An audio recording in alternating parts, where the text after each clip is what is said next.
এই ওয়েদারে না আমার খুব ঠোঁট ফাটছে। উপরের ঠোঁট নাকি নিচের ঠোঁট?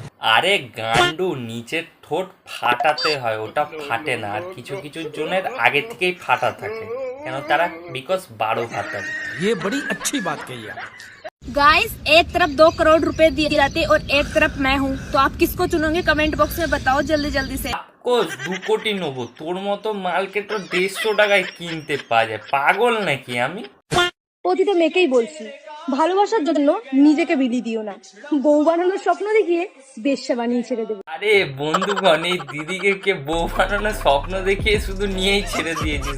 পেমেন্টটা তো অন্তত করে দিতে পারতিস, পাগলা চোদা। मुझे गर्लफ्रेंड बनाने के लिए तुम्हारे पास 3 क्वालिटी होना चाहिए। पहला, तुम्हारे पास पैसा होना चाहिए। दूसरा, पैसा होना चाहिए।